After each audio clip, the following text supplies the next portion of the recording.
of Cash Flow. Here with the Daisy God, Hot Chris. Welcome back, my friend, as always.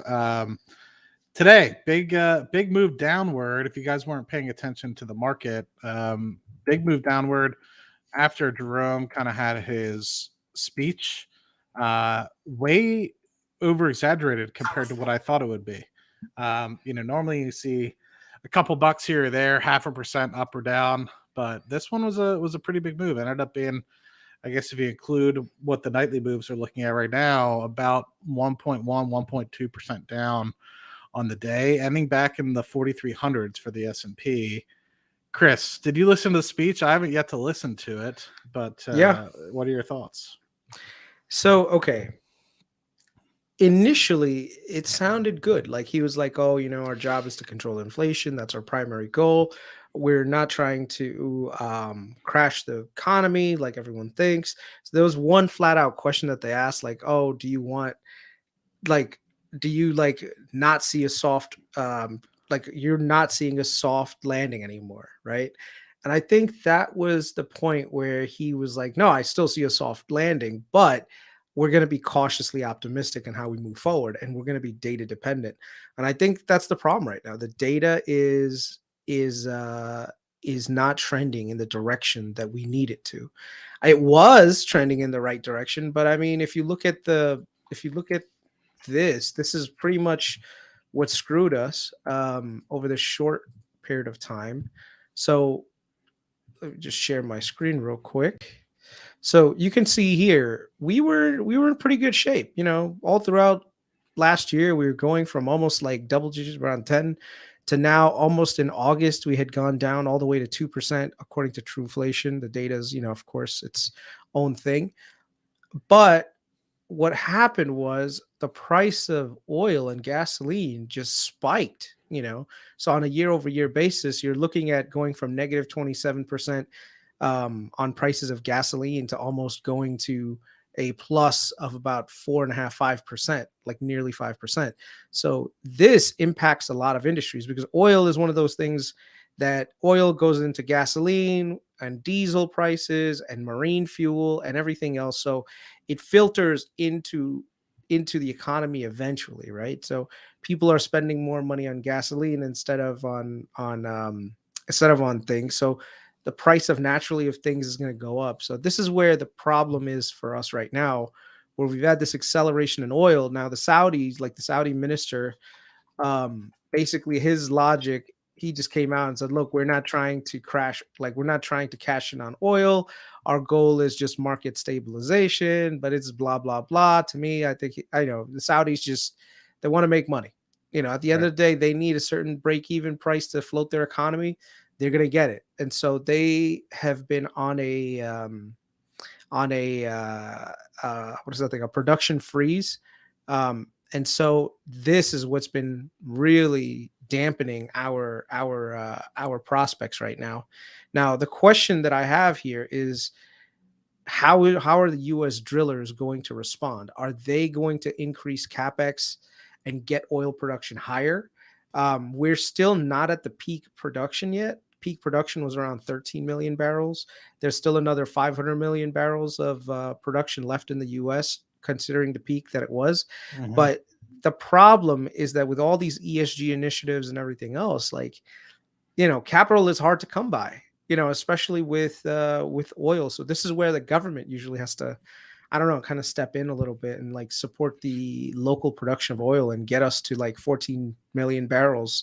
And hopefully by then the price of oil will stabilize, because the last thing we need right now is oil above 100, and it's literally right there. Yeah. So I think so. I guess to give a bunch of people some perspective, right? So what I'm seeing internally in the oil world is, yes, people are putting capital back to work, but not nearly as fast as they may have in the past. And I think the reason being is they've learned from, the 2014 kind of market going to 2015, where it crashed down to $30 a barrel. They learned in the 2017, 2018 timeframe where things were getting a little tough, and then things were recovering, and they saw what happened in 2020. So they're used to this kind of seesawing of, you have good oil prices and you have bad oil prices. And these companies have now really gotten themselves into a position where the financial footing for a lot of them is finally to a place where it was. And you've seen a lot of these companies that weren't go completely belly up, get picked up for pennies on the dollar and scraped over for bits and pieces of leases here and there. I'm not seeing that continued foot down to the pedal, right? Like even though we're in a good price environment and we're making a lot of money internally at UDoc and other companies that I mostly deal in our partner businesses, a lot of those other companies are still being very cash conscious, which doesn't really make a lot of sense, right? Because you're still in these good environments where you're making a lot of cash at these prices. So it's pretty interesting that everyone's kind of still holding onto their dollars a little bit. So I thought that was pretty interesting. And another thing that I wanted to mention, you did mention that, the Saudis specifically, but a lot of those Middle Eastern economies, you mentioned that they needed to float their economies. I don't think people understand as much, maybe because they might not be as well traveled, or they just don't fully understand those economics of what's going on over there. A lot of those countries are welfare states. And so people might have some small jobs here and there, but they get a paycheck that most likely comes from the government. And so when Chris is kind of talking about floating their economies, the Aramcos of the world, let's just take, for example, can make money at a very low oil price. But you have to think that that is a kingdom-owned company, which then takes those profits, or at least part of those profits, because now it's technically publicly funded, or I guess publicly owned, and they take part of those profits and then give out those monies in terms of just normal stipends for the rest of the kingdom to kind of use. And so that's what Chris is kind of referring to. UAE is very similar, and several other countries in that area are very similar to that. So yes, those companies might be making money hand over fist, but their economies themselves are reliant on those companies to be able to provide that money to allow them to kind of live. And so it's very important for them to kind of stabilize the oil price, so that way they might only cut, let's just say, 10% of their production or something like that. Because I think Saudi Aramco produces about 9 million barrels a day. So if they're able to convince everyone to cut, 1% or 1 million barrels or 2 million barrels in total, and they cut 500,000 or a million, yes, they might cut their price, but it guarantees them that they can produce it and get that money to the kingdom, right? And I think that's what Chris is kind of referring to with respect to that. I was trying to think if there's, and another piece is specifically on price. While prices are still down, if you look at them from the all-time highs last year, it's on a 12-month rolling basis, right? So everything that you're kind of looking at is comparatively to September of last year. So what Chris is kind of talking about, oil price, if you're looking at it in June or July of 2022, was around $130 a barrel, and it came all the way down to 75 or low 70s in terms of price per barrel. But more recently, as Chris is kind of alluding to, things are kind of picking back up into the $90 range. A year ago is where we're at the $90 range. So all that kind of tailwind that you had in terms of inflation coming down when you were at $130 a barrel down to $70 a barrel was a huge ability to kind of put that in to the inflation, because you had such a big reduction year over year. Now it's getting to the point where all that reduction is kind of flatlined, and it's actually gone to the point where it's starting to go tipping back to the scales. And so as we get further and further into this trend, 6 months from now, if we stay at 90 or $100 a barrel, it's going to show technically like a 30 to 35% increase just on that number alone, because you're going from $70 a barrel to 95 to 100. That's a big jump, right? And so Chris is kind of right. I mean, unless oil prices kind of come back down and go to, down to the right again, it's going to be a huge headwind for inflation here compared to where it was last year, which was a huge tailwind. The only thing that's really helping it is natural gas prices a little bit, because last year natural gas prices went through the roof, but this year they're kind of staying still in the below $3 range. So just adding a little bit of color to what Chris said. He said it a lot more eloquently, though, and a lot more succinct. What's surprising? Iraqi oil production, it's beyond the 2003 levels when Saddam was around. But if, let's say, they didn't have so much corruption, they could theoretically be a larger producer than Saudis, and actually be a marginal producer. It's just, this is one of those things that we're just dealing with right now, man. So I don't know. It's a very fluid situation.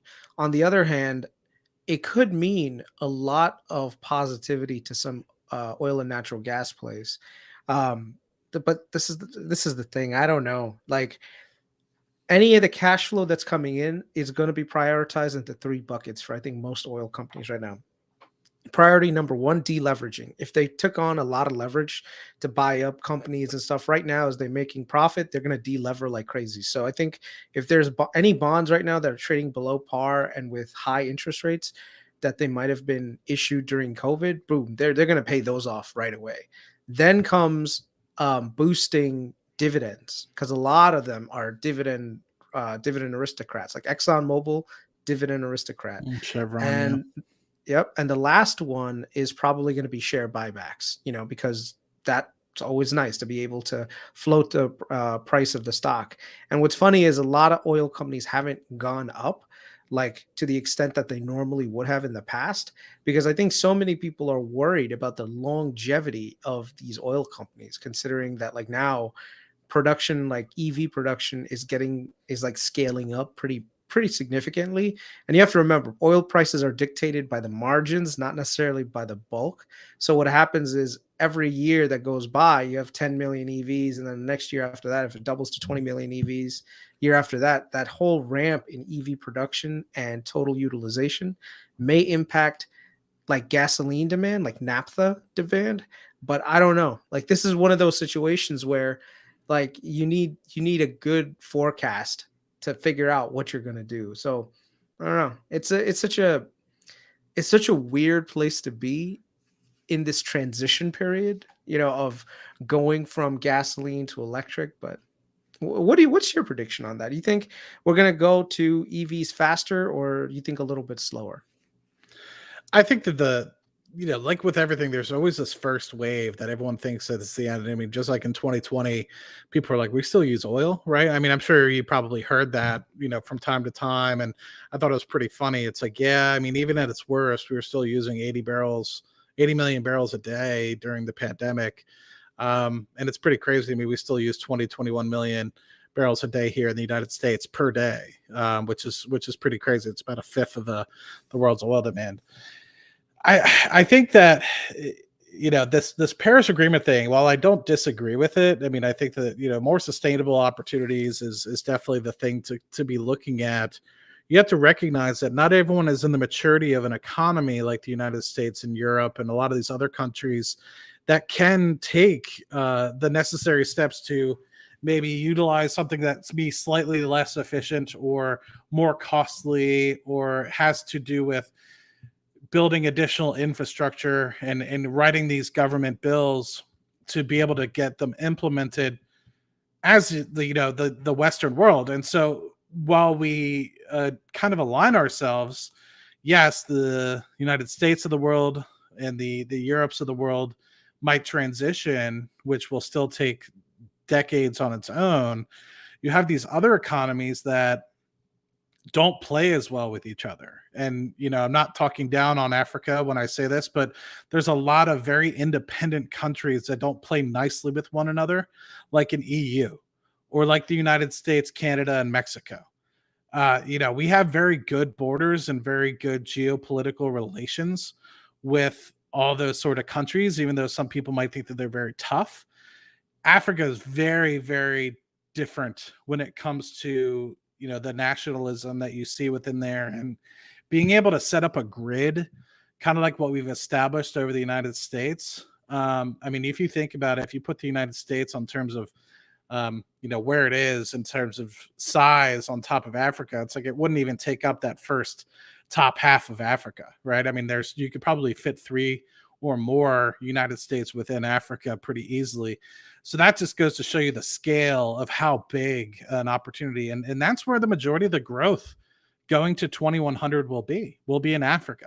And so that is where I think you in Southeast Asia as well, right? But you're seeing that population boom happening right now versus in Africa, I think it's going to be delayed for the next decade or so, but it's going to expand very much as you get kind of into the middle of the century. So to me, while we can look at it from our lens, and it's very easy to do from our lens, we don't look at it from the perspective of Indonesia, where there's thousands of islands where you need to transport fuels from one island to the next and have it be very mobile.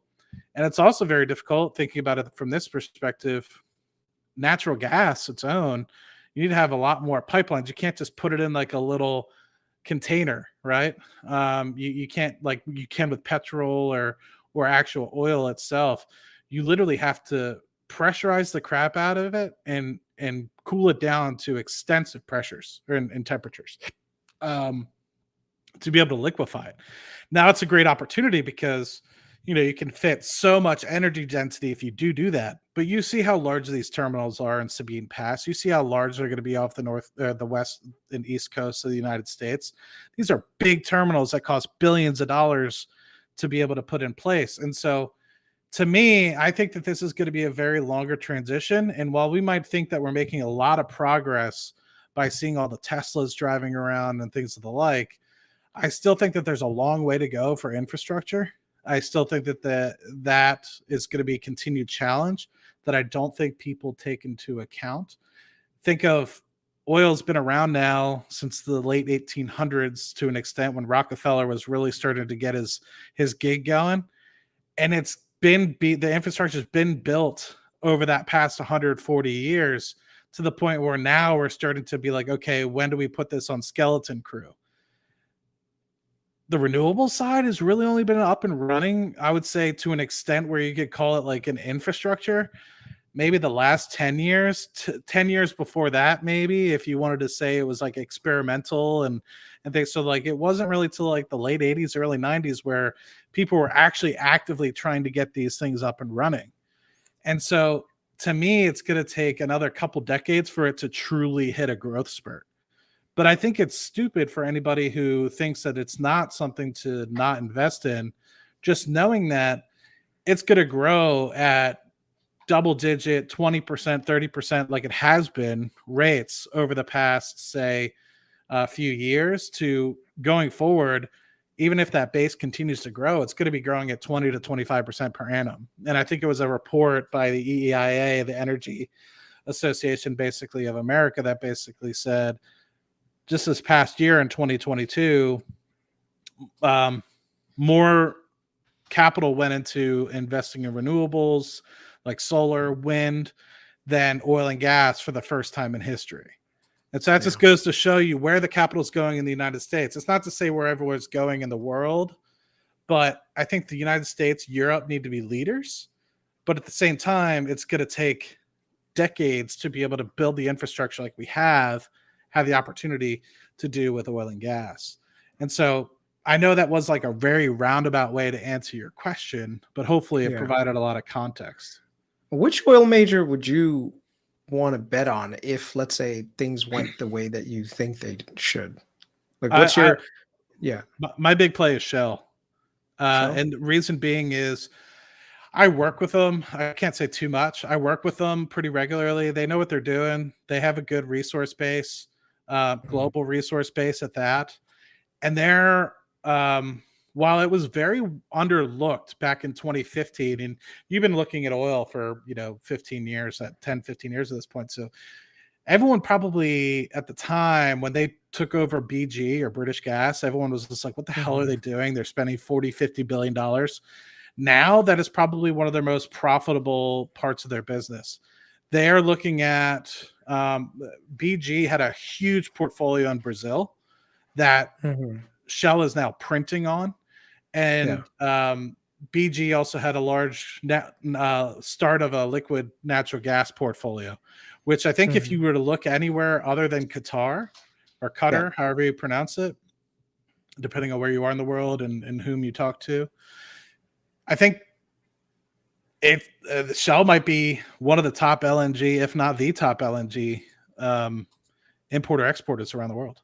And if you're looking towards a transition and where things I think can stabilize, I think we're spoiled here in the United States with $2, $3 like natural gas. Yeah. Japan, Europe, all those places are above $10. And so I think eventually, if everything gets globally commoditized, or however you want to pronounce that, just like oil is, you'll eventually see it kind of round out in the $7-8 range Mhm. for the global commodity aspect of things. Yeah. So I think that's something that can be hugely profitable. A lot of projects right now are, specifically United States, are all banked off of $2.50, $3 Henry Hub prices. So if you're Mhm. actually able to get $7-8, you're going to be printing money. Yeah. So just some food for thought there. Yeah, I'm just taking a quick look at the PEs, like just the fundamentals of some of the oil players out there right now. So let's just take a quick glance. Most of them are You're on an trading, oil kick, man. I huh? like it. You're on an oil kick lately. Well, I mean, I Yesterday, go where the today. opportunity is. I go where the opportunity is, right? I'm a Yep. mercenary, dude. I don't give a shit about. I really, that's my investing philosophy. Okay, I invest like a mercenary. I Yeah. go where the wars are. Like I'm not gonna sit around in peacetime and just be like, yeah, everything is great. Like, dude, if I see opportunity somewhere, I'm gonna go and take it. Right? Yeah. That's just who I am. But you can see here, most of their PEs right now, based on last year's prices, because what happened. Okay, so this is one of those things that we should teach investors a little bit. Hold on one second. I got a goddamn sneeze again.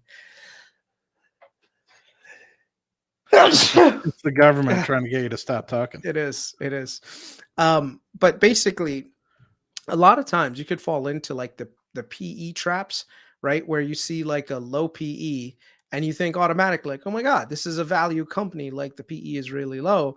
But the truth is, when you really go back into like the numbers, you're supposed to look at on a forward basis what it's going to be, because a lot of these companies, they benefited last year significantly from oil prices when they were hitting $100 a barrel, and then all of a sudden this year oil prices fell down to like $70 a barrel. So Right. that kind of screwed them over a little bit. But if you think about it, now that oil is back over $95 and it looks like it's might actually sustain this time, because now you have pretty much all of the post-COVID, what is that thing called? Post-COVID um, things of going back to work, and actual demand is starting to come back. You're starting to see that oil prices are getting higher. So this means that their prices, these PEs, actually make a lot of sense. And then when you look at them on a historical basis, most oil and natural gas, depending on what years you're looking at, should be trading at a little bit of a higher of a PE. So if you look at this right now, like according to this, Chesapeake is only at 11. That's like natural gas. But you said Shell, right? Yeah. So Shell's PE is right here. It's around a 7.9. I mean, they've done fairly well over the last year. Mm-hmm. Look at this. From 2001 in COVID, they were at $25. They went all the way to like $65. You So know. I'll be blunt with you. So I Mhm. had an okay position in Shell Mhm. prior to the pandemic. I went very heavy and consolidated a lot of my positions.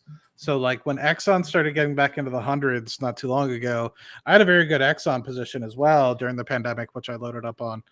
And I sold it, and I was just like, I think the future returns. Not to say that Exxon's bad, but I Mhm. think they're appropriately priced. Comparatively to say some of their peers, I think that they're probably in the 11 to 12 PE range potentially. Yeah. But I thought that Shell, I think, has a lot more running room. And I think that the cash flow is almost comparable to what you see at Exxon. So the fact that Yeah. Shell's trading at 250 billion and Exxon's trading above 400 billion in terms of market cap Yeah. was a pretty big. It's like Microsoft and Google, right? The comparison we do Mhm. with that. Like for me right now, if you were to ask me which company to like look into, I'd say probably Oxy, because Oxy did that whole acquisition of god damn it, I keep forgetting their Anadarko. name. Anadarko, and that was a very expensive acquisition. They took on a lot of debt to finance that, and They almost didn't now make it they're out. They really huh? didn't. Yeah. They almost didn't make it Yeah. out. And I had a so lot of people Buffett, reach out. I was in Trinidad at the time when the yeah. pandemic was starting, and people were asking me. Icon was giving them money. Warren was giving them money, and they were like, "What do you think?" And I was like, "I mean, if you buy it, you'll make a pretty penny because I think it dipped down to $12, $13." And Yeah. I was just like, I don't know, I'm more risk off, and so I was like, I'm not touching it. But I had a lot of people reach out to me. I was like, if this persists, I mean, I don't think they'll make it. Luckily, prices kind of returned back faster than I thought. Um, Mm-hmm. but anyway, So, if it stayed but another 6 months, I don't know if they would have made it. To be honest with you. yeah, lately though, I don't know why their earnings were so poor. Like in terms of net income, like they did. Let's take a look at their last Yeah. earnings real quick. Great Share. operators, by the way, and they know how to drill a Yeah, well. I'll tell you that much. yeah, I can't say too much about it, but they know what they're doing. yeah. So this is Oxy's thing. This is their production cash flow. Hold on, strong operational performance drove cash flows from operations of 3.1 billion. I really should do more DD on Oxy because Oxy could be a really, really good play because they have a lot of good acreage, man, and they have a lot of production. So They've been right in the here, Permian for a earnings, very, very long time. yeah, yeah. So let's see right here, reported earnings per share. What I want to see is the average production, volume production. They're boosting production, so they're up, but then they were down just a little bit here. So if you guys ever look at oil earnings, usually they usually do a pretty good job of disclosing a lot of stuff. This is what I like to see right here. You see that? This is why last year they probably killed it in the market. So they were up to $94 a barrel on average for Average the for the year, year. yeah. And this year for the first 2 quarters was only $73. But with oil prices what they are right now, I wonder if they have any hedges in place that they're going to lose money on, or if they're completely unhedged and they're just doing spot prices. That would be very interesting to see. That we Yeah, can do pretty quick. I know yeah, Shell got really hit really hard in 4Q for that because I think that yeah, they were anticipating that gas prices were going to stay, and I think UDOC did as well. Um, so 4Q looked really bad to the point where I think some of these guys almost didn't even break even on a net income basis. Cash flow basis, obviously, most of them yeah, printed, but I think a lot of people got caught up last year um, writing literally futures that they ended up being in contracts, and unfortunately on a mark to market basis you have to honor those on a net income basis even though the cash flow still comes yeah. through the door. Yeah, the other thing is natural gas hasn't recovered nearly well, I mean, not recovered, but natural gas last year was just on a tear. So you can see here on an average basis, their natural gas probably did about $5 and almost 50 cents per MCF. This year, it's probably close to two. So the cash flow that they probably got from their natural gas business probably didn't exactly do very well.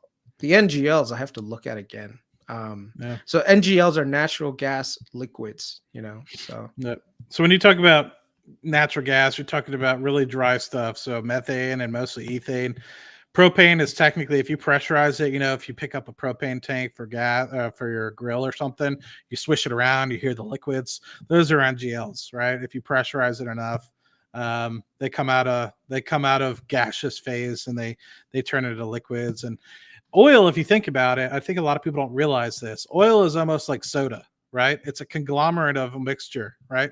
It's not just like water. Like water is single molecule that is, uniform throughout. Soda is a mixture of corn syrup and CO2 and all these things, right? Oil is basically the same. It's a bunch of different hydrocarbons that have basically just from decomposing material that, mixes up with, water and breaks, basically turns into this conglomerate of different hydrocarbons.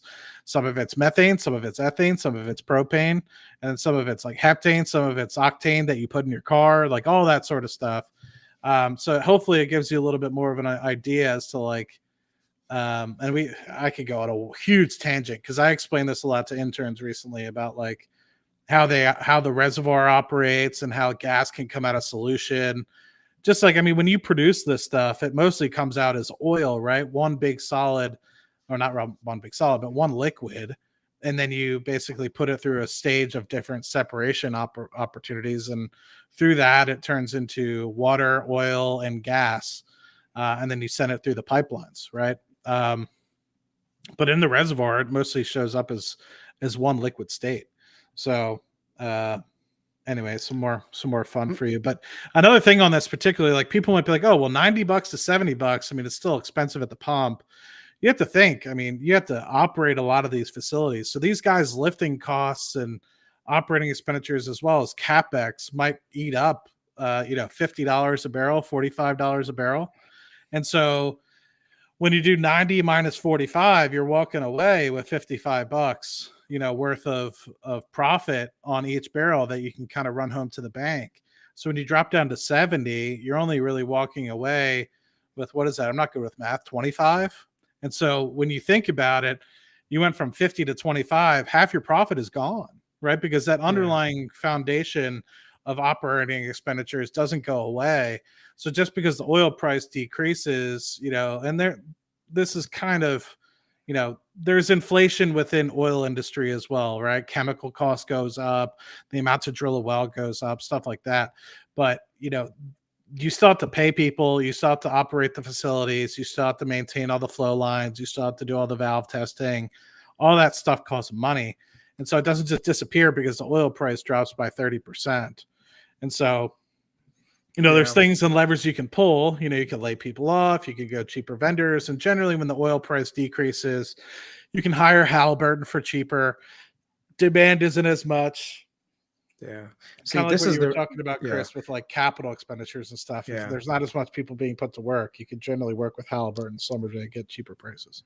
This is the problem that they have right now. The last couple of quarters, their operating cash flow, their net income, their operating cash flow dropped pretty significantly, almost like a 30%, 40% drop in operating cash flow. So you can see here, they still were able to generate about $3 billion in cash flow last quarter, of which they used 1.9 towards CapEx and all the other stuff. And they used 1.8 to pay down debt. So they paid down almost 13 billion in debt last year. And they look like they might actually, it's funny. I don't see any hedges. I don't see them have any hedges here. Like otherwise they usually would be. I mean, the only thing that leads me to believe that there might be hedges is in their cash flows right here with their asset impairments. But I don't think that's it. I think there might be swimming naked right now with zero hedges in place. And they might be just doing spot price. I have to really look for that, because that'll be a very interesting thing to see and how that affects their profitability for the next couple of quarters. Because if oil stays at $90 a barrel for like 2, maybe 3 consecutive quarters, and they have some major like debt pay downs like this, like if they can generate 4, maybe 5 to 6 billion in what is that thing called, in income, I mean in the next couple of quarters, that could be very accretive to them. So, and like I said, even their total debt is starting to like go down significantly. So they went from 25 billion.8 in 2022 of March. So Q1 of March from 25 to like 19. They didn't really do much in terms of debt pay downs in the last couple of quarters, because you can see here it was like 19 and this. But then again, I have to look at their debt too, because a lot of times it makes no sense to pay off the debt unless like well, no, that actually they don't even have that much in cash actually. Yeah. Otherwise, I would have thought that they just sat on cash and just generated more money. So now I'd have to look at their debt structure too to see how much debt that they have. But it'd be interesting. Yeah.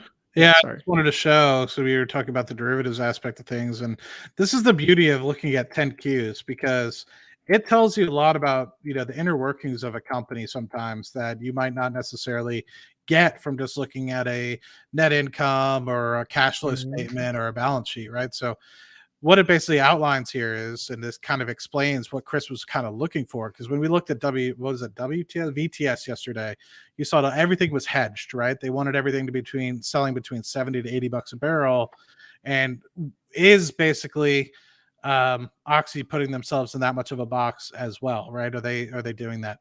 So this is just talking specifically on their marketing derivatives or short duration physical and financial forward contracts as of the end of 2Q.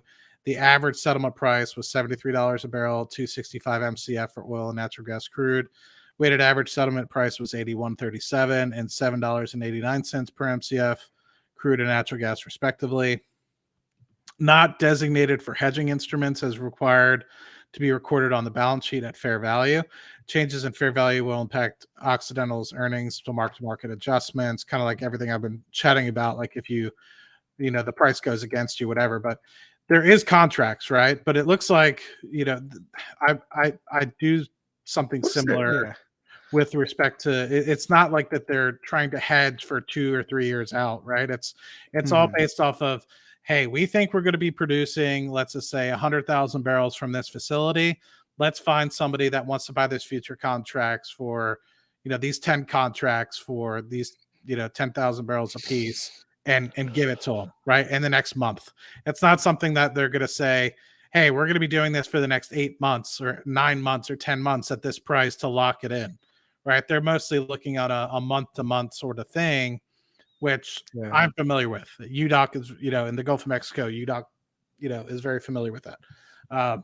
So some companies, you know, smaller companies, Oxy, I wouldn't consider themselves small anymore. I mean, they're kind of a big player after the acquisition of Anadarko. Man, every time I hear the name Anadarko, it reminds me of goddamn Heidelberg. Heidelberg is always on my mind because that was one of the partnerships that the company that I invested in, that I lost a lot of money in. They had an interest. They had an interest in Heidelberg. You know, it's, oh God, just thinking about it right now. I do some work around Heidelberg. I don't. Some of the work I do doesn't tie back to Heidelberg, but another Occidental facility that I won't name. But yeah, it's they know what they're doing. They really do. And Anadarko was a great purchase. If it was a Chevron, right? But if it wasn't, somebody needed to buy them because Anadarko was growing, you know, super fast to the point where they were making, I think, over like 180,000 barrels a day oil, specifically in the Gulf of Mexico. And it was like anybody would be stupid not to buy that, right? Because that's a pure profit engine. And with it came a lot of facilities, right? And some of it was a little bit older. Some of them were Kerr-McGee. And, you know, Anadarko itself was a brainchild of several mergers and acquisitions as well. But they did a really good job executing from the early 2000s to where they were, to the point where they grew the company. And it's cool to see. Actually, I shouldn't say so much, but I still go to the Anadarko offices. They're called the Occidental Towers now, but most of those guys are still old Anadarko, and they're all good people. I love working with them. I've been working with them off and on since 2017, 2018. They're good people. Yeah, great people. Occidental. Deep water drilling is still, you know, I mean, it's not used as much like right now especially after like recent issues. But dude, the amount of oil reserves that are in the Gulf of Mexico is just astounding, man. It's astounding. So, but finding new plays every day, literally. Yeah. And you know, what is that? The Miocene? Is that the Miocene? Most of it's Miocene. Yeah, most of it's Miocene. But you have to think. So onshore, they produce things in the Miocene. They produce the Paleocene. They produce things in the Cretaceous. And so the big trend lately is moving from Miocene to the Paleogene trend, which has a bunch of different, I guess, individual ages within it itself in the Gulf of Mexico. But just the other day, we were talking about stuff below the Paleogene. So, you know, it's been a really great earner the last year, but no one really spoke about it. Transocean. Look at Transocean, dude. That was another one where somebody asked me, and I feel bad, right? But if you're willing to do the risk, you know, you will be rewarded. Now, the funny thing is Transocean bonds. I was so fucking close to buying them. So many times. Ago, we talked about it. Yeah. I know. Transocean bonds were trading at literally, I kid you not, pennies on the dollar, man. And it's, I wish I could show you the chart for it real quick. But they were like, I'm talking about really good coupon. And look, they're still trading below par, which is nuts. But look at this. This is the chart for Transocean, their bonds. Basically, and this one, I think, what's the coupon on this bond? It's 6.8% coupon, right?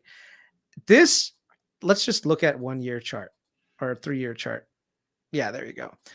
During COVID and this was trading at $12 fucking dollars. So Oh my you would have got $12, and right now it's trading at almost what, like 68. So 68 divided by 12. But that's not the part that really should like make people.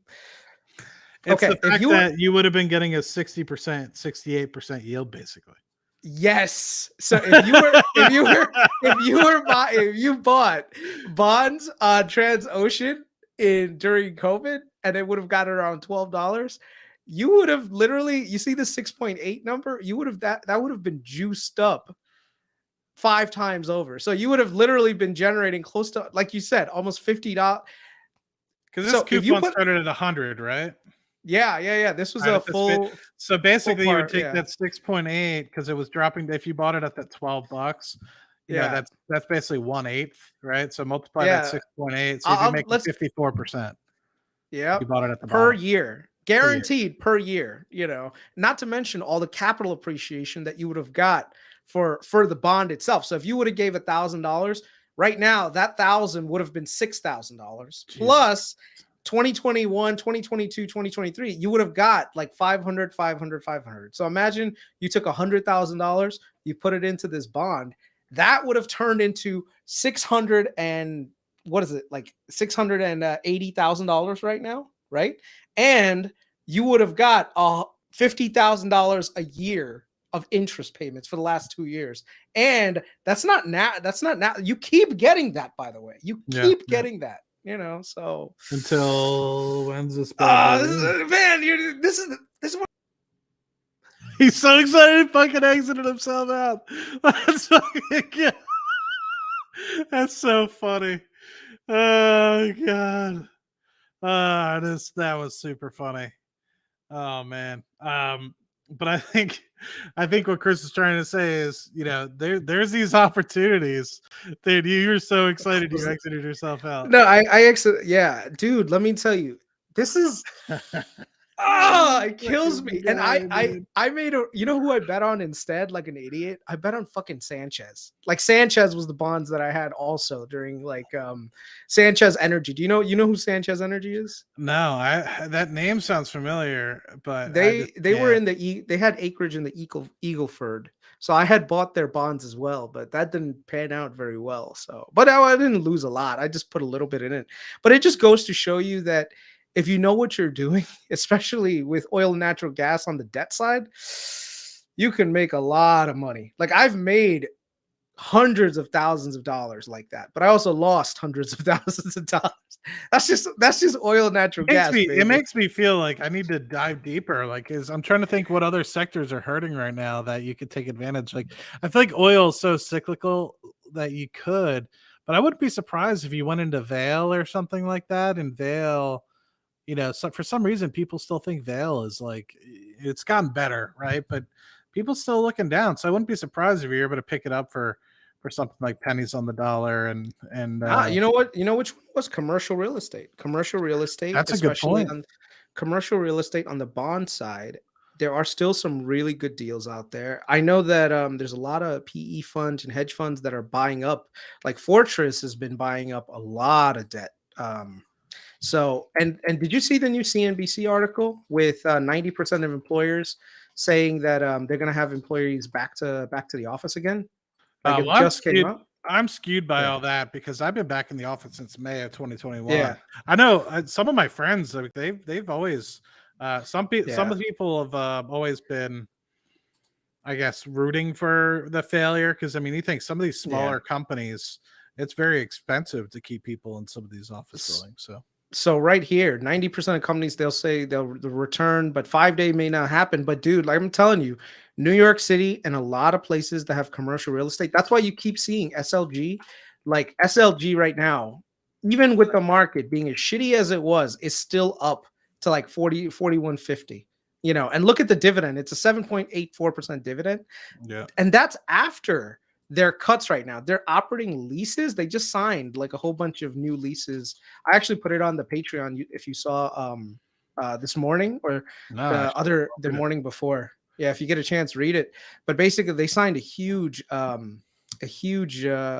new contract. So, and here's the part that's really crazy. The float is still short by like 26%. So there's still hold on, short interest. Yeah, there's still a I lot. think they look like they're gonna get squeezed, dude. The shorts are definitely gonna get squeezed on this one because I was like What I am I showed up this in on the it? I mean, Patreon I'm as up well. on it pretty good. I think majority of my stock Bro, was in you are the way up 25 on it. range.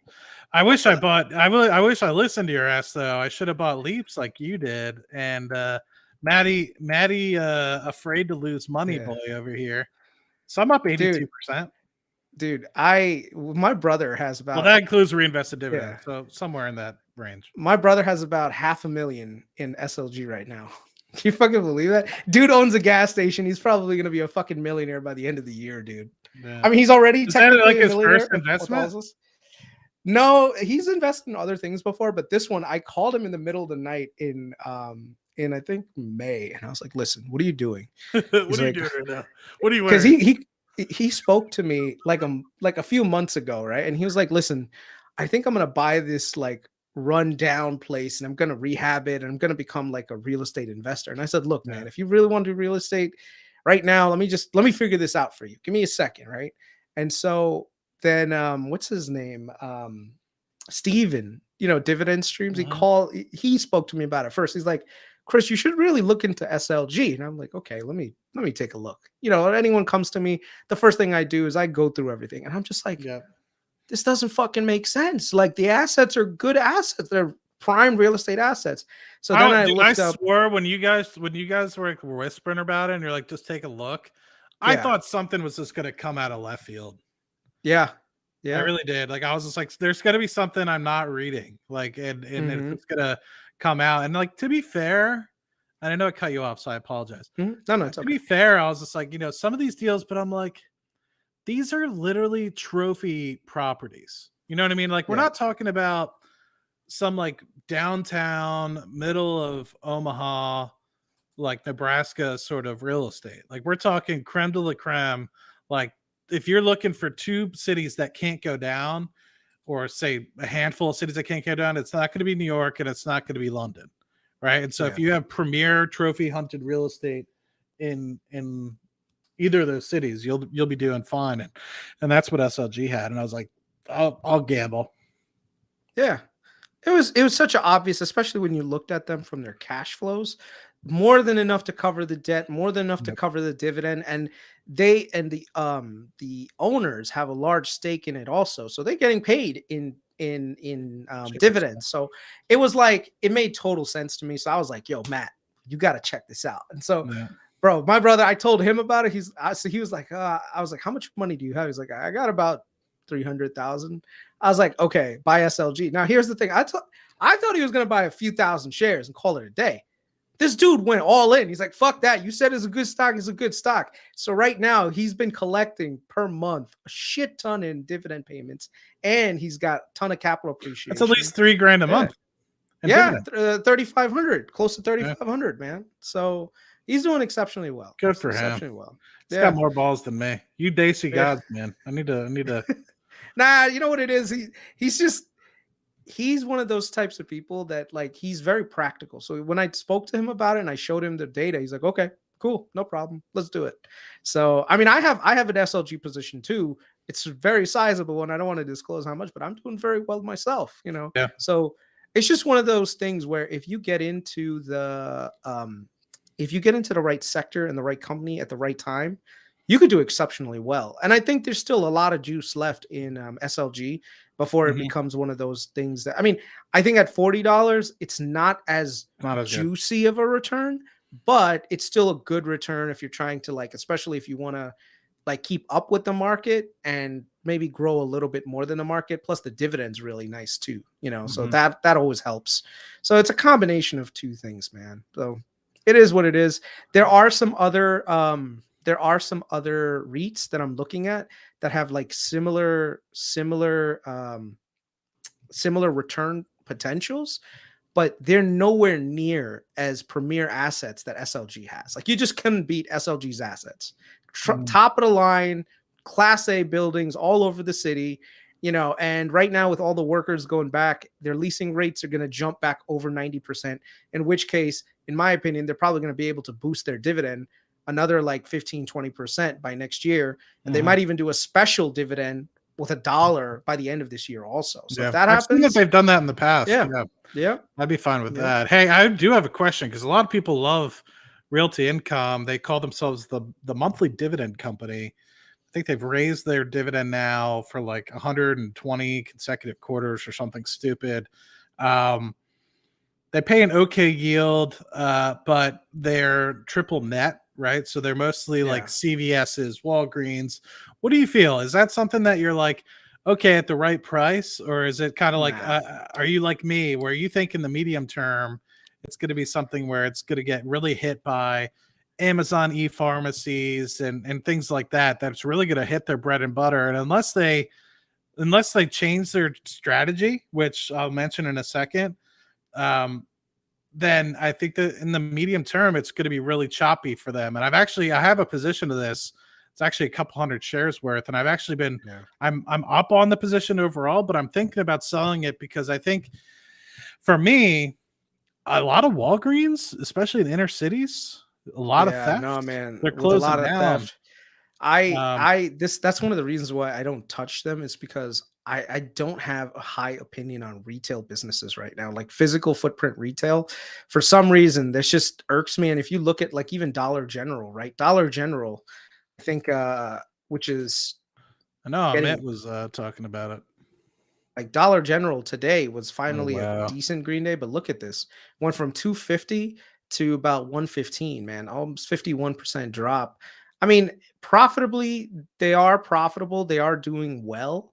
The only problem with Dollar General right now is that according to their last guidance, they had to do 2 different guidance revisions downward because they have a lot of shrinkage, which is pretty much just a lot of shoplifting, and the locations where their stores are seems to have a lot of crime. So I don't think that's stopping anytime soon.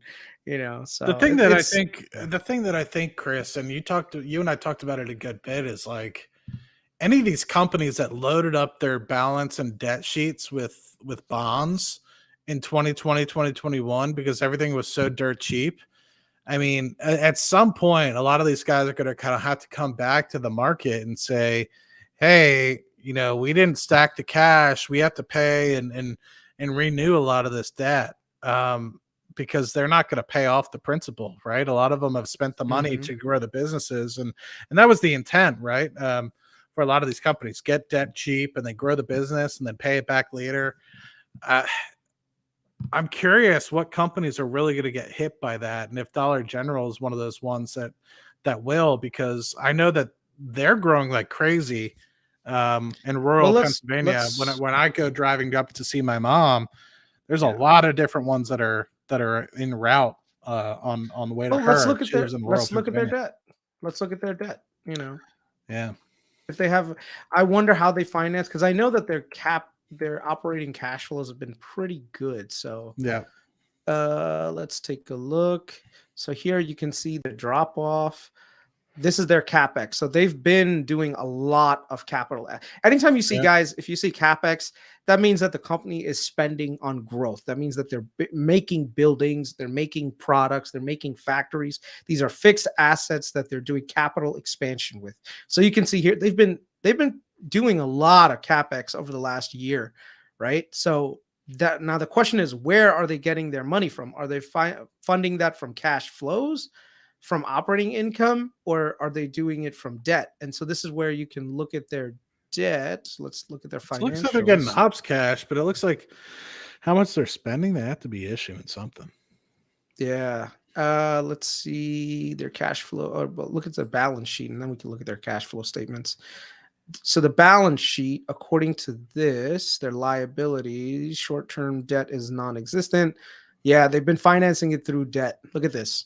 So they grew their debt pool from 4 billion to like 7.2 billion right now. And so that's probably why they're taking a hit on the stock side. Cash to offset it? Like, is their gearing ratio okay? Let's see. They don't. Gearing ratio, for those of you guys don't understand, it's like you have cash on hand and you can kind of offset that based off of the liabilities that you're kind of taking out. And so Yeah. gearing basically is how much net cash do you have or net debt do you have comparatively to your equity position. Yeah, no, they don't keep a lot of fixed operating cash on their Oh yeah, balance so sheet. it's literally like 7 Yeah, billion worth of right. long-term debt. So I mean, they're a common pretty big st- company though, aren't they? I yeah. mean, so I mean, And they've been buying back shares apparently. So you see this, they went from 204 million probably. Let's take a look at their cash flows real quick. So you can see here their net income on a TTM basis is pretty flat, but that's not what you should concern yourself. So many people get this part wrong where they focus on the net income. I I I rarely ever give a shit about net income anymore. What about you? no. It's Because too manipulated by GAAP accounting principles. yeah, I agree, man. It's just too much bullshit that they can like play around with.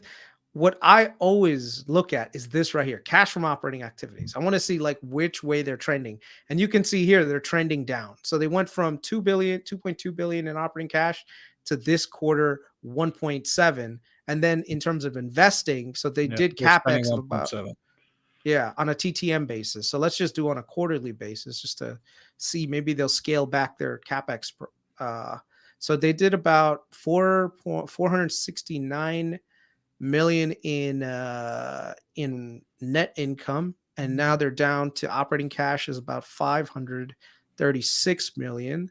They spent 400 of that in additional capex, and then they paid dividends 129, and they paid down 0.93, so 93 million in that. So free cash flow, they generated about 1.3 like 130 million dollars. But dude, this is what's the market cap of this company? 20 Yeah, billion. no. Yeah, no, that's not this is not good. Look at this free cash flow, Matt. But Look at that's the this thing. shit. They're only free cash flow positive because they issued debt. Yeah. And So they it's not probably even like issued that at low they're rates. really like it's not even because they're really, because they issued 1.7, or sorry, their capex is 1.7, their cash flow was 1.7. So I mean Yeah. that alone was kind of break even. Plus they bought back stuff. So I don't know. It's Let's take a look at their I don't know. let's take a look at their debt, because this is how by the way, if you guys ever want to see how to look at their debt, easiest way is go to their recent quarterly filings, and you could just go right into the details, like where their stuff is. And And someone brought up Vici. Vici is a Las Vegas specific real yeah, estate investment trust and realty income. I almost forgot about this. Sorry to cut you off, guys. I know we were talking no, about yeah, D3. Um, realty income bought a part of the Venetian or something from Blackstone or something like that. I forget who. It's some, maybe it was Riverstone Capital, somebody. And you know, Las Vegas real estate continues to do pretty well. So yeah. that's what I meant when I was saying like realty income might have to switch up their investment strategy because they're all like 4,000 properties at triple net. And to me, that might be a dying game. Yeah. So here's their debt stack. Like right here, they haven't used any of their revolvers, but they do have a year from now 749 million in debt coming due, which Mhm. their cash flows can easily cover. So that's not an issue. And then 2025, it's the same thing. They can cover that. 2027, they have about a billion coming up, but most of their debt is actually not bad. Look at this. It's only Yeah, I about was gonna say. 4.25.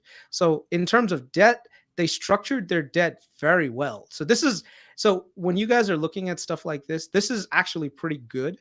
Look at this debt right here.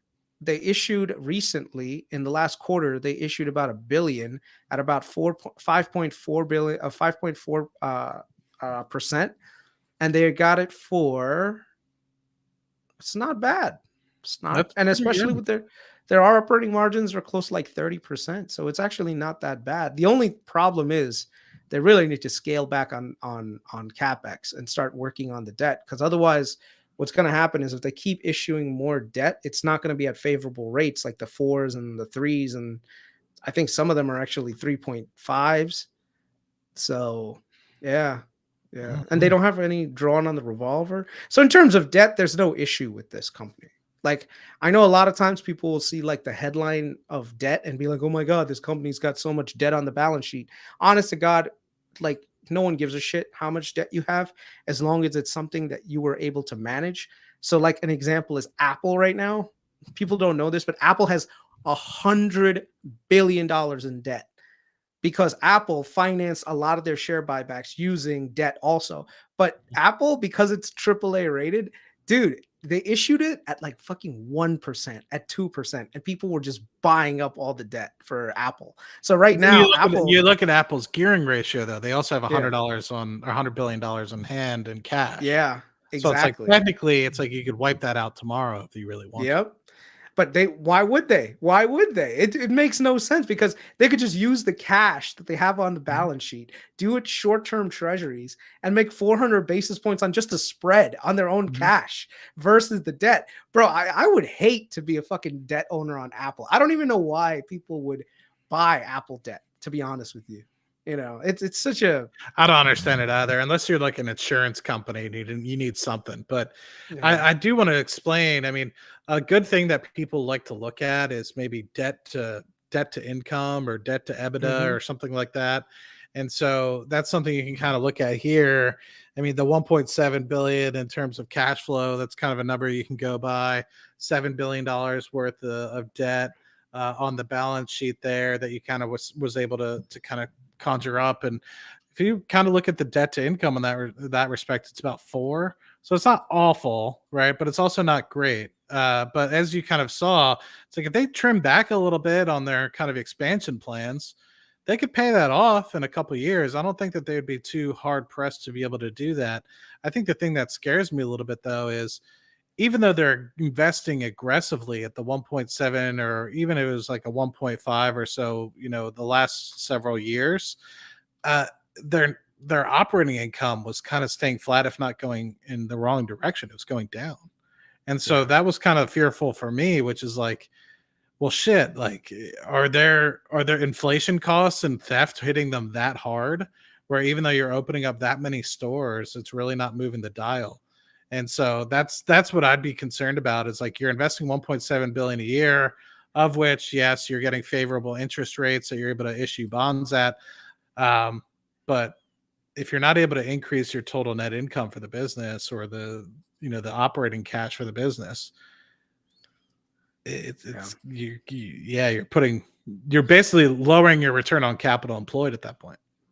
I'm gonna show, like, as a, because we I gotta go soon, but I'm gonna show you guys a company that actually might be worth looking at. I'm not gonna show you guys what it is. I'll just show you guys what's going on with it. Can you believe this? Look at this fucking growth in operating income. Crazy, right? Trying to think if I know what it is. If you can guess, I would be very shocked. I was actually talking to somebody about this today, but they are growing like crazy and they have a very asset light model. I'm still doing a lot of DD on it, but it's worth looking at. It's about a $4 billion market cap. I'm not gonna surprise you. It's Elf Beauty. Oh, okay, Elf. We Elf have on to the look at shelf. this one. We Jeremy have to from look at Financial this one. Education loves that company. Yeah, yeah, I Uh, know, and it's been dropping pretty hard like the last couple of days. Like, look at hmm. this. It's like it's down significantly from its, Is and there I some just, litigation going on, or I don't know. I have to find out what's going on with this one because I was waiting for a better entry point, and Chris, being Chris, never really gets a great entry point. Look at this goddamn thing. that's a knife though? Why the hell? Yeah, exactly. What is going on with this? That's not Well, normal. maybe this is the thing. This is what's going on. Prior recent decline, else blah blah blah. I don't know. I don't know what the issue with Elf is. If anyone in the chat knows about Elf, please let us know because I want to know why it's taking such a beating. Yeah. Right here, Elf buy skincare brand Natrium CEO says its growth. Yeah, I'm telling you, like, the person that I was speaking to today, she was telling me all the positives about it and that how big of an international ramp they're actually going to have, and it's still only a $5 billion company. I don't think they have any debt on the balance sheet either, so and they have pretty good net profit margins, which are expanding. Operating income is growing, so definitely worth taking a look at. And they've been beating like crazy. Look at their EPS beats. Yeah.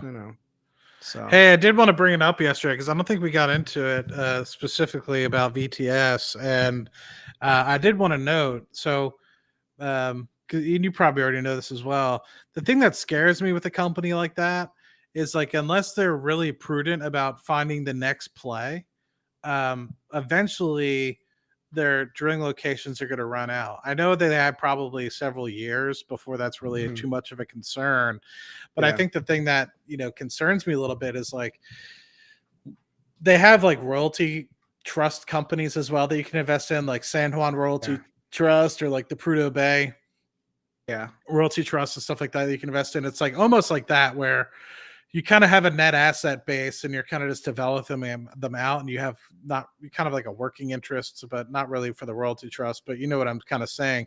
The thing is like you don't really have any operators within the business itself. And so to be able to drive and really like grow the business to a massive extent, I feel like is something that would be of concern to me.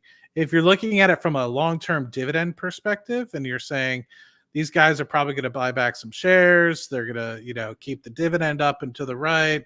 And, then that's something I might look at. And if they are, in a big experience, or they are experiencing a big, I guess, growth ramp in the ownership of what they have in terms of leasehold, then it might be a good opportunity. But the thing that scares me is like, unless they enter something like a big expanding sort of, I guess play, like I guess the Permian's kind of getting to the point where it's getting to its peak, but the Bakken is kind of, I don't want to say on its tail end, but it's kind of starting to tail off a bit. And so that's kind of like the things that I would look at. And I'm not to say for like a few year sort of hold, it's a bad play, but that's one of those things you have to kind of keep in mind is like, how long would this potentially be playing out for? Would it be 10 years? Would it be 20? And when does that sit appropriately in your portfolio? And so that's one of those things when you're like looking at some of these royalty companies as well. It's like, well, some of these royalty companies, you have to recognize, what age are they within? I know that there were some Permian royalty companies. I think that those are probably printing money now, but I anyway, divested. I divested from it. I looked at it and I didn't realize how exposed they were, honestly. And so I was like, yeah, probably not worth it. But see, this is why sometimes you need a second pair of eyes to take a look at something, because when you have consensus among multiple people, that can be the difference between you making a good decision and making a huge mistake. So I'm glad you took. But a look at it. I'm not. I don't think so. I'm not saying it's a bad investment. I just think for what you're going for, I don't think it's going to get you what you want. No, it's not. Somebody else that's sitting there and says I need 10 to 20 years worth of dividends, I think that they probably should take a quick look. I mean, it's probably something they can put money in and get some decent income in, and then if they kick the bucket, then hand it over to their kids. But for you, for some reason, I don't really see it going up 3-4x unless they do extensive share buybacks, which I don't know if they would. Could be wrong. They said they would, but it all comes down to their production as well. So I don't know. Like I said, after we spoke about it, after taking a second look, it didn't interest me nearly as much. Yeah. So there might be other companies out there that are truly growing. To me, I would be more concerned about like looking for companies that are trying to acquire not just in the Bakken but be elsewhere. And another thing I would think about is I forget what company it was that spun them off. They probably spun it off. Yeah, Jeffrey spun it off for what reason, right? And because if it was that going to be that large of a growth trajectory for their business, they probably would have kept it. Unless they think Jeffries is the one that's anyway. Yeah. It's so funny. Streamlabs bot is jealous. Humans have real emotions. Yeah, man. Cool. All right, well, I'll let you get out of here. I'll try to think of any other positions and I might look at Vale's. Look at Elf. Tell me what you think. Take a look at Elf. Like based on what I was hearing from the person I spoke to, they're actually worth looking into, and if it drops low enough, it could be a quick turnaround play as well. Yeah. So yeah, Similar but different. Have you ever taken a look at hymns? I did a look at it. When was that? Tuesday or Wednesday last week? yeah, And the fear for me, and I'm curious what your thoughts are. I don't want to bias you, but I will for the sake of the conversation, and then I'll let you get out of here. To me, my fear is it's a lot of marketing costs for the hmm revenue that you're seeing, and yeah, how much longer will you be able to sustain the 50 to 80x revenue growth, and will you top off at a $2 billion a year revenue, $3 billion a year revenue? And that was kind of my fear, is if you're able to get to something where you have $5 billion a year in revenue, then Hims hmm is undervalued for sure. yeah, But if it's kind of going to get to the point where it's a $2 to $3 billion, then I think that it's probably maybe got another 50 to 100%. But I don't think it's yeah, going to blow up. The thing I don't understand, and maybe this is where your thought process can come in, is if you think that they have a trajectory to get to like 10 to $20 billion in revenue, give me a call. Like just yeah, DM me, because then I think that some of those guys might be onto something, because I think that they have a long pipeline of things that they want to do. The hmm thing that scares me is their marketing costs, and if they're able to get the growth up there, then I think that their margins are sufficient where yeah, they might be a $20 billion company in that respect, yeah, if they're able to get to $10 to $20 billion in revenue. But I just don't yeah. know. So you can see here the revenue's been growing double digits, but it's definitely slowing down. And once you get Yeah. to the law of big numbers, that's one of the hard things to do. So like last quarter, let's take a look. They did about 145 million in rev. Operating expenses, just like you said, this is their biggest problem. Their SGNA is actually, wait, there we go. So they did about 208, and their operating expenses. Yeah, man, I don't know what's going on. Why are their It's all SGNA costs marketing. so much? It's all marketing. If you pull That's up nuts. their sheets, and if you go on Instagram, that's all Yeah. that the Hims marketing is absurd. Okay. Yeah, definitely got to pay attention to this part. Let's see, cash from activities. I mean, they're not burning as much cash, but yeah, that's not good. When you're doing that much in marketing expense, it Mhm. makes you think like, where is the demand actually coming from? Yeah, yeah. And Is it that's the just like thing. a lot of They promoting? said it's Yeah, an 80% retention, but I yeah, don't know over how long. And I've been burned by companies like this in the past, like Wish, yeah, the fake Amazon. The hmm I they had a huge marketing budget, and I was like, but their revenues are going up. Their revenues are going up. Well, as soon as they cut marketing, the revenues disappeared, and so did yeah, their monthly active users. So that's my fear, is like, will you be doing the same, and will there be sustained growth for this? Um, so that's kind of my and I've seen some good things from the product. I see a lot of people with positive results, but at the end of the day, it's like, will you be able to sustain? And the answer is I don't know. And yeah, I feel bad because like I don't want to hit the company, especially like this early on. But my fear is like, if they could get it to a 2 billion or $5 billion revenue, then it's something I hmm might be like, oh shit. Because if you get to the point where you have the underlying SG&A sort of taken care of, and then you can get to kind of where a net margin would be up close to 20 to 30%, which is where I think yeah, they want to get it to.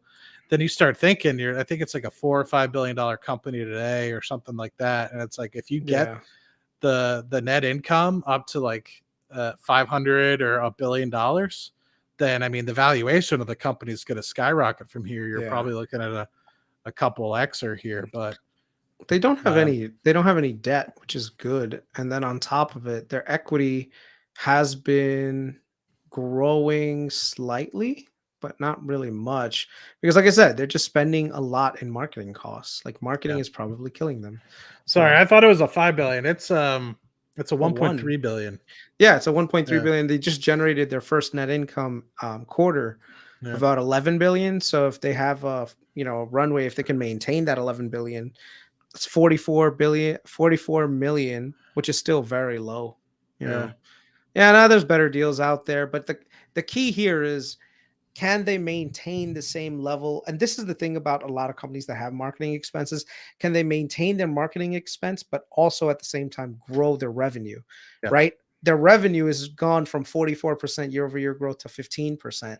So the question is the marketing slowdown also this growth, the slowdown in marketing growth, is that what helping it I think along? that 15% that you might have been looking at, Chris, might have been quarter to quarter. Because I No, think no, I'm no. the. It's year over year. That's year over Are you year. Let me sure? look it up. Because Yeah, let me. I think that when it was looking, they quoted 80% year over year from Q2 of last year to this year, and so I think if you add up that 15% over, say, 2 or 3 quarters, that's where you get the 80%. Let's take a look. Yeah. So this is on a TTM basis. So no, on a TTM basis, they've slowed down. You see, it's only Oh. 15% growth TTM. Maybe on a quarterly basis, they like last quarter they did about 27% year over year growth. Yeah. So they But went from yeah, 74 to 145. That's what right. I think that's what they're looking at. Oh, that's Well, September that no 2022. Scroll 2022. to the right. Yeah. There we go. I was wondering. Right here. So they did a strong growth in December of 45%, and then they did 15. And on a TTM basis, they grew about 20%, which is actually pretty good. You Yeah. know, but that's factoring in probably like some bad quarters here and there last year. So So scroll yeah, to revenue. Sorry. yeah, sorry. Okay, so let's go to revenue real quick. Right here. So they did 208 million in revenue. Yeah. The cost of revenue was 38, gross profit is 170. So their Yeah. gross profit is growing pretty good. So that's a good sign. But their operating costs are also Yeah, I was gonna growing at say the same gross time. profit's just the cost of the Yeah, goods, which is the pills, right? So yeah, hopefully that's good. But yeah, then when you factor in the overhead with marketing and stuff of the like, that's when you really get yeah. impacted pretty heavy. Yep. And that's another part that somebody put in the chat here. So I'd be curious if you do a little bit more thoughts on it. But I'm with them. Like, what is the moat, right? I mean, you have all these other pharmaceutical companies in here as well. Like, is it just that it's a really good marketing tool? And is that marketing tool enough to keep the retention rate of the customers on a monthly basis up to a massive extent? Anyway, Yeah. I know. Yeah. Crap. What's his name? Finance 411 is really big into it.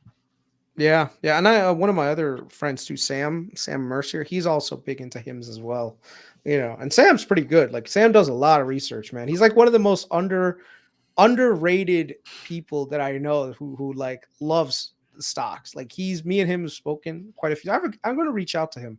I haven't spoken Yeah, to him in a while, but I don't he's the know one that Sam. gave. I don't think. Yeah, yeah, I'll introduce you. He's really good. Maybe he'll come on one of our podcasts. The thing For is sure. though, he's in Eastern Europe, so the timing usually is not conducive, but it's very Yeah. interesting. Yeah. Okay. Well, All right, dude. I'll let you know if I see anything else in the oil and gas space, but I don't know. Shell's my big long term hold. It's not a quick win, Mhm. so I think Okay. there'll be a good long transition play, but that might take Yeah. decades to play out. So So cool. ET FaceTime says competition includes blue chew, horny goat weed, and not yanking Yeah, man, for true. it. All right. All right. Talk to you later. Thank you Bye. all. Cheers.